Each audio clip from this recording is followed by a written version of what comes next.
This is where some of the largest ships in the world come to die. The Gadani yard in Pakistan. This is terrible, I'm pretty sure. The place is also a dangerous. Yeah. Hundreds of men who work to break down these rusted That's giants awful. for as little as $4 a day. तो मजबूरी की वजह से करना पड़ता है ना, जितना भी खतरनाक हो तो करना पड़ता है. Some of these vessels are here illegally, like the cruise ship Antares Experience, which came from Greece. International laws ban many foreign countries from dumping their toxic old ships on the beaches of developing countries for environmental reasons. Still, loopholes allow these giants to come here from China, the Middle East, and Europe through indirect routes. Shipping companies deliberately. Yeah, I can see the loophole. They're like, yo, country, here, listen it. We'll give you the boat for free, get the materials. We'll give you 1 mil as like a gift or whatever. Do whatever you want.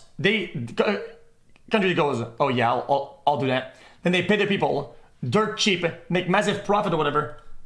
Everybody's chilling. But if they wanted to do that in America, like let's say an American ship destroyed on American soil, it would cost them how much? 50 mil? Check. Really check. In a safe way, without all the boundaries and safety precautions, how much is it to destroy an entire massive vessel? It has to be at least, more than 100 mil. Lie to authorities. They do not disclose that their true intention is to scrap these ships in the worst possible yards located on the beaches of South Asia. Meanwhile, most workers here come from far-off villages. No, because they've never even seen the ocean or a ship before. So why don't they just drain all the toxic out of it? Just drain the fuel tank, then sink it. Why are these vessels ending up on the shores of Pakistan? And who is responsible for the safety of these underpaid workers propping up a billion-dollar recycling industry? Scrap snails? This 85,000-ton Greek caravan... I figured it out. I got it. Hold on. Okay. Harvard is about to send a taxi. They standardize the early game on how to do those ships. They maybe just break the top or whatever, right? And they put it in a big bag. They put the banana like that in a massive bag, and then they sink it. So whatever's toxic inside isn't bring out of the bag, and it stays intact and no toxic. Carrier supplied coal around the world. But after sailing for 21 years, the Enterprise Majuro is falling apart. At 150 feet tall and 900 feet long, this beast will take a fleet of 200 workers about 3 months to fillet for its parts. That's not a lot. Many of them live right on the yard, like Azam Khan, who moved here from northern Pakistan. That's quick as fuck. देखो ये gene और बलाओं का घर है, समंदर का किनारा है, तो न बाजार है इधर, न कोई रोशनी है, न कोई कुछ भी है. These huts belong to the boss of this ship lot, and the men live here rent-free as long as they work 6 days a week and don't go outside past 8 p.m. No one here has clean running water, and they all share a communal bathroom. जानवरों का जिंदगी है, सेहत का ख्याल है. Okay, how about they put a rule? If you're gonna circumvent the laws to dump your ship, you have to at least give supplies, which let's be honest, out of the whole price of the operation is probably hey yo, for $10,000, they probably got these guys for fucking months compared to how much they have right now. Think about it. Chat, 10,000 USD probably gets compared to what they have right now, probably gets them 10x their fucking, it's not great, but it's better. इधर नहीं रखा जाते. हमारा छोटी उम्र का तस्वीर आप देख के हो जाएगा. Azam bandages his shoes for extra protection. ये हम काम करता था, फेर के ऊपर लोहा गिरा, उससे चोट लगा, काफ़ी सा चोट लगा। मैंने कहा तो सर टांग नहीं है, चेकअप किया, हड्डी बचा हुआ था, गोश्त काटा था।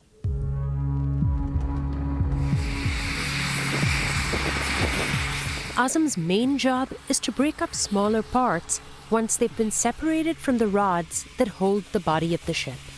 इधर काम करते। What about them? They just made it like a GoFundMe or some shit like that for every ship, and the 10K goes to them, so that they're not in some fucking like rock bottom. Hold on, let me cook. What? Bro, if I knew that, like, let's say $1,000, $10,000 would go directly to this, yo, even I would fund it. What? मैंने जख्मी बंदे को भी देखा, मरते हुए। They probably get scanned on the way there, though, no?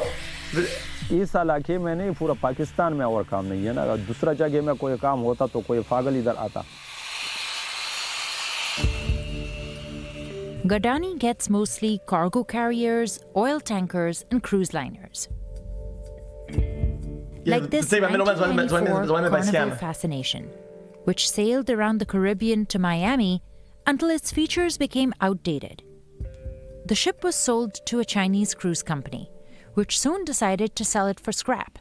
Wait, what? What? To break down vessels here, workers... Dude, that sounds made up. They bought the ship to sell for scrap? Fuck off. Use what's called the gravity method. They mostly let the parts fall on their own. They probably sold it for like nothing then. But that's how accidents can happen, that's the loophole! says Muhammad Ashraf, who has worked here for half his life. मुझे पता है ये चीज़ मेरे ऊपर आएगी या खतरनाक है। जब मौत आनी है, रोड पे भी जा रहे तो वो तो आनी है। Jesus, guy.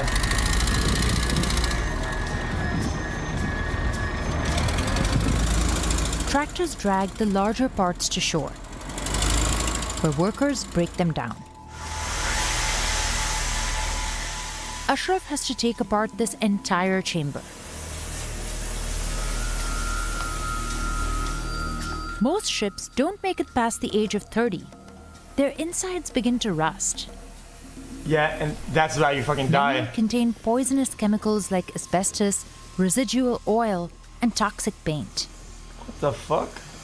And breathing the dust can cause permanent lung damage or death. Oh, GG. Nearly 2,000 people have been severely injured or Bro, these are burning this shit and breathing that straight through. Look, these guys, bro, killed what? on this beach since the late 1960s. But that number is likely much higher. Many workers disappear or drown under falling parts, and their deaths often don't get tracked. An international law enacted in 1992 technically requires countries to document all toxic waste before sending their ships abroad. But experts say this is often ignored. So this isn't a chance. It's something in chat was funny. Reaching the shores of South Asia for breaking receive import clearance based on fake documents. These documents declare that the vessels are toxic free. I was in the thing. Workers, when they will take these vessels apart, they will face risks they are completely unaware of. Shipbreaking became a big business in Pakistan in the 1980s, after Europe began regulating ship waste pollution on its own shores. That's when many developed nations started sending their vessels off to countries with lax environmental regulations and cheap labor. The industry grew across South Asia, with yards expanding rapidly in Pakistan, India, and Bangladesh.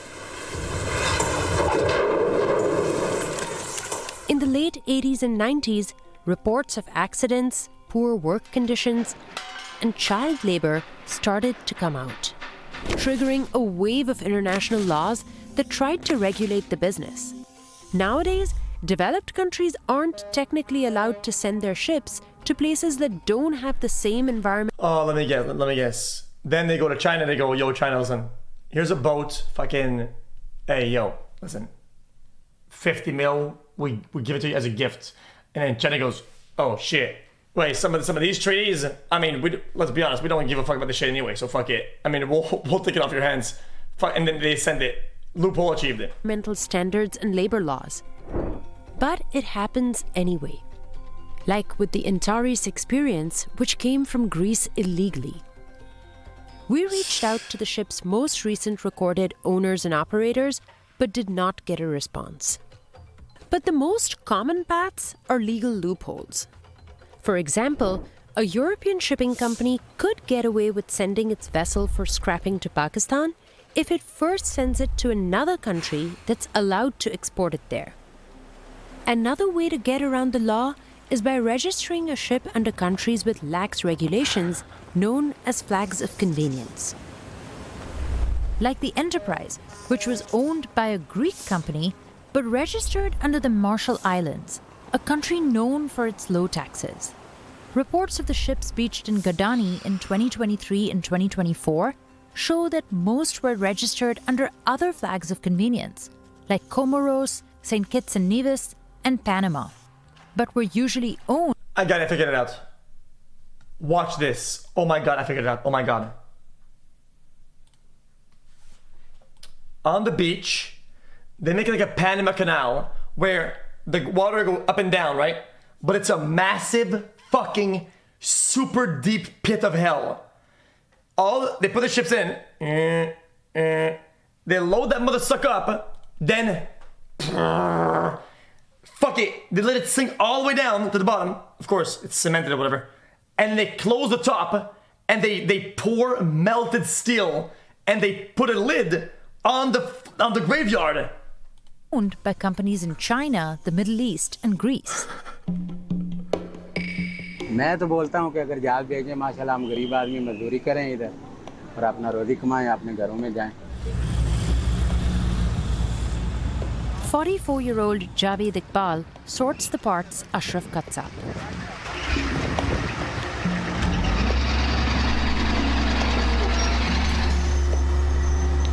But like most here, he doesn't have a license to handle this crane. He says no one's ever asked for it. I mean, it's... तो यार कोई यार दोस्त है किसी के ऊपर गिर गया मार गया बहुत हालात खराब हो जाते हैं इंसान. Chat, these things, there's only a few things. Listen, I'm not trying to act like an expert, but there's only a few things that are like no-nos. And sometimes the equipment just doesn't even let you do it. Let's be honest. Javed moved here 25 years ago. He sees his wife and 3 children once a year if he can afford time off. घर वालों को पता ही नहीं है इधर के ये काम क्या करते हैं क्या नहीं खाली वो तनख्वाह देते हैं जाके उनको बस वो गांव के लोग. Once a year, 25 years ago. हालात खराब हो जाते हैं इंसान के. Javed moved here 25 years ago. He sees his wife and 3 children once a year if he can afford time off. घर वालों को पता ही नहीं है इधर के ये काम क्या करते हैं क्या नहीं खाली वो तनख्वाह देते हैं जाके उनको. Jeez, this guy. गांव के लोग हैं उनको क्या पता है जहाज इधर क्या चीज है ये क्रेन क्या चीज है. Crane operators like Javed are among the best paid on the lot. But many workers here usually make about $4 a day, less than the $6 minimum wage in Pakistan, which buys 2 gallons of milk there. What? Dude. Out of all the shitty fucking jobs to give them, they give them the shittiest of all, literally sending them to fucking breathe in cancer smoke, and they still undercut them. What the fuck? The $6 minimum wage in Pakistan, which buys 2 gallons of milk there. Despite attempts to regulate the business, cheap labor and pollution are still a problem in yards across South Asia. But the Ali Aga yard in Turkey says it's different, and that it's developed a recycling infrastructure designed to handle toxic waste. That's partly why it's become one of the most popular destinations for Europe's old ships. But reports show that Ali Aga is heavily polluted with toxic substances. Now there's a new law, the Hong Kong Convention, which is set to take effect in June 2025. On paper, it aims to make more parties, from the ship's owner to its flag state to the country that recycles it, responsible for safely disposing of it. The agreement requires every... Let me guess, they're gonna find some new loophole that the owning company is all of them, but some other one, some other island And then they do the same thing again. Safely disposing of it. The agreement requires every arriving ship to have an inventory of its hazardous waste and a clear plan for how to handle it. Before accepting a vessel, loophole, boom. But hold on, it's not a ship though. They put wheels on it. They say, well, it's registered as a car, and you guys didn't say anything about cars. Boom, loophole. Each yard needs to submit a recycling plan to its government and provide proof that they can do this without contaminating the environment or compromising workers' safety. India, Bangladesh, and Turkey have all signed the treaty and have begun updating their yards. Pakistan was the last major shipbreaking country to sign the convention, and it's done little to modernize its practices. Pakistan is one of the worst destinations for end-of-life vessels. And experts say the new law may not change much. It was crafted by the shipping industry itself, and it's like putting the fox in charge of managing the chickens. If the convention will not be enforced properly and interpreted in a strict way, it will simply rubber stamp current substandard practices. It will greenwash the whole sector. What today is illegal and unethical will suddenly $4 a day. Legal and okay. And people who have worked here their whole lives. Okay, hold on. Bro, is this fact checked? 200 employees for one boat, right? 3 months. 200 employees times 3 months of 90 days, right? 90 days times $4 a day. $72,000 for the whole ship. Worry about that too. शोरों से जब से हम आया तकरीबन हमारा 27-28 साल हो गया, 30 साल हो गया, वही का वही है. इसमें मैंने कोई ऐसा ही तब्दीली नहीं देखा. मुस्तकबिल यहाँ का ये ऐसे ही चलेगा. जब पाकिस्तान ऐसी तरह होता है तो ये ऐसे ही चलेंगे.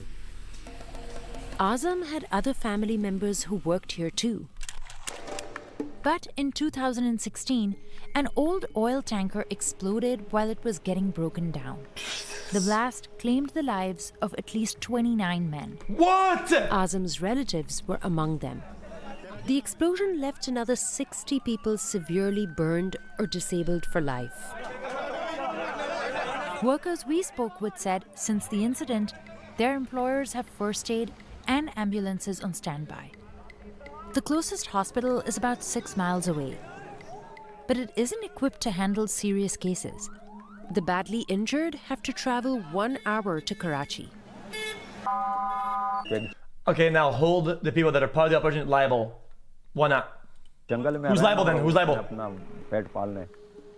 We couldn't reach the manager of the lot Azam Khan works on, but we spoke with the chairman of the Pakistan Shipbreakers Association. Oh, you motherfucker. He also runs a ship lot here. Brother, imagine the profit margins of this motherfucker if some entire massive vessel is, let's say, ballpark, 100K to paying salaries to remove all that. Bro, this guy must be balling the fuck out on like, bro, this must be like 0.1% of how much money they make out of it. It's like pure profit. जो अफसोसनाक वाकया हुआ उसमें तकरीबन 21 आदमी मरे और हमने पर जो लेबर है उसको तकरीबन 20 से 21 lakh. Okay, how much is that?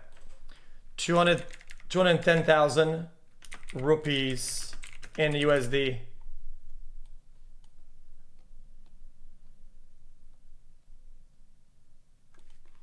Is this serious or not? Is this a prank? Bro, this is a prank. It has to be. रुपया जो मरे और हमने पर जो लेबर है उसको तकरीबन. Wrong currency. Oh wait, this is what? I forgot. I'm sorry.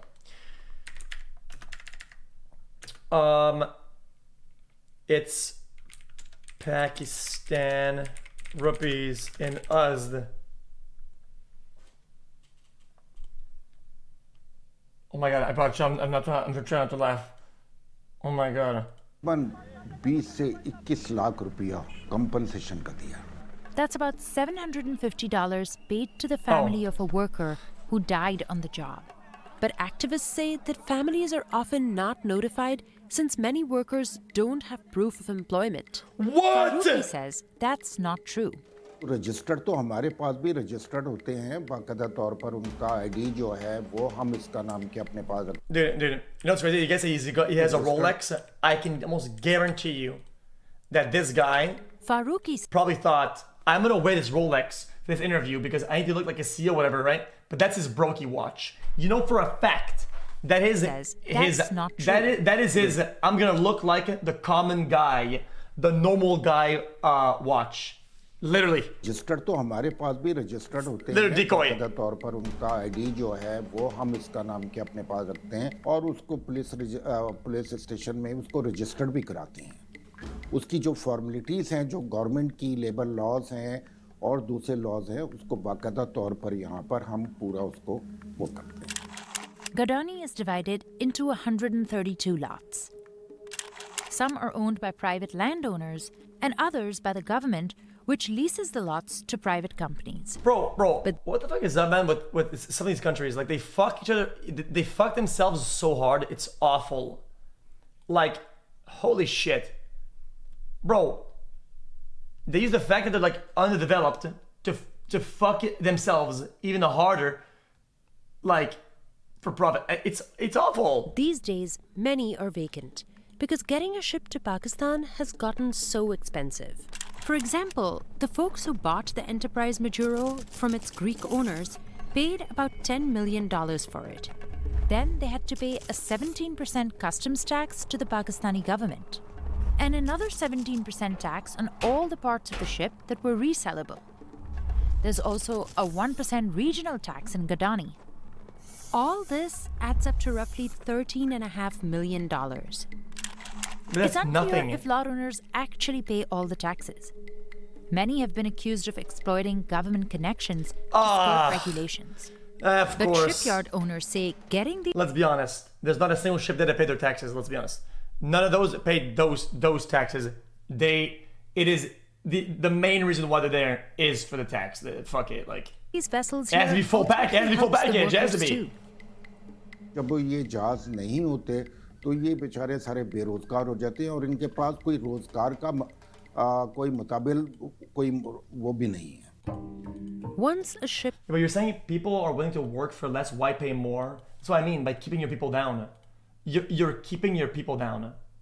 Like, it's just insane.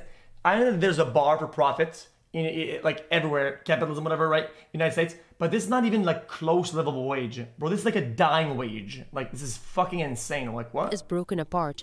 Workers salvage everything, from desks and cabinets, which can be resold as wood scraps, down to the screws and cables that once held all the ship's parts together.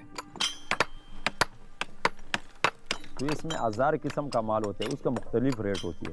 जैसा का मतलब घर में बर्तन है तो उसका अलग रेट है, रज़ाई बिस्तरे का अलग रेट है, दरवाजे का अलग रेट है। In fact, up to 95% of a ship's remains can return a profit. A ship's steel hull is among the most prized of its parts. The manager of this ship lot can resell it to metal mills for millions of dollars. How many millions though we're talking though? The Gadani shipyard salvages about 1.5 million tons of steel a year, accounting for 20% of all the steel Pakistan uses. It takes about 400 trucks to... 20% of all the steel they use in the whole fucking country? Hello? ...to move just one ship's remains to their next destination. That's this scrap truck max is off to a factory in Lahore. What? That's insane. फिर हम खाली करते हैं, ये चादर जो है ये मजदूर नहीं उठा सकते, तो ये हम कर लेते हैं मजदूरों के साथ, वो छोटा छोटा कर लेते हैं। Then they sort the scrap into piles depending on the shape and type of metal. Bro, this guy is moving those scrap fucking into piles. Bro, with a towel, like, bro, he's got no gloves with a towel, maneuvering this like just freshly cut piece of fucking sharp metal. Depending on the shape and type of metal. Workers cut the ship walls into rectangles to fit this slicing machine.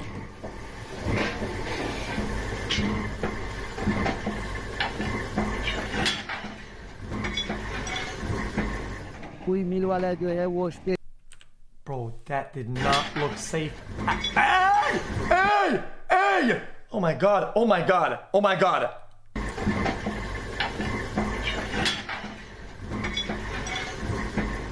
कोई मिल वाला जो है वो special सरिया बना देते हैं वो जो है उसे नट Jesus! This crew got here at 4:30 a.m. and they won't finish until 8 p.m.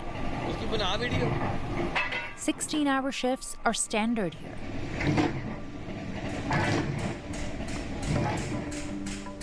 These links were once part of a chain used to anchor a ship. Workers have to heat this to over 1800 degrees Fahrenheit to make the links easier to reshape. That process emits toxic vapors, which could permanently scar a worker's lungs.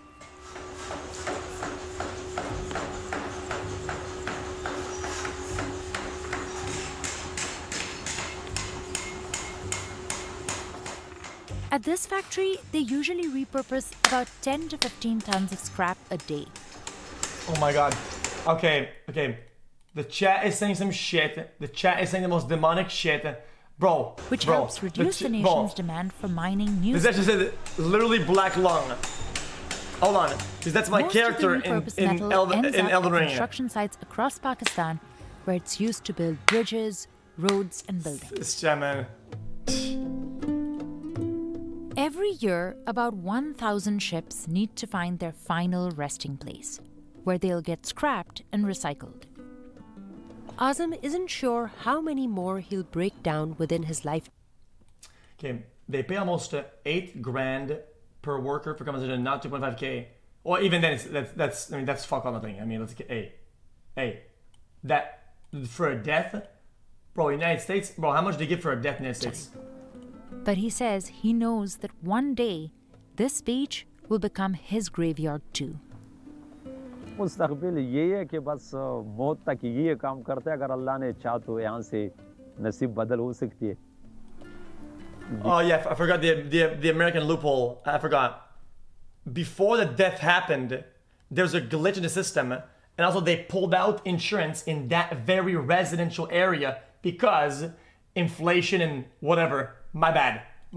Hey, unlucky. Like the guy didn't punch in for work that day. माँ बाप से दूर महीना नहीं है, 2 नहीं है, 4 नहीं है, साल नहीं है, 2 साल नहीं है, 3 साल नहीं है ना. जिंदगी सारा यहाँ गुजरती है. तो लाजिमी बात है आदमी को अफसोस और दुख होता है. Jeez.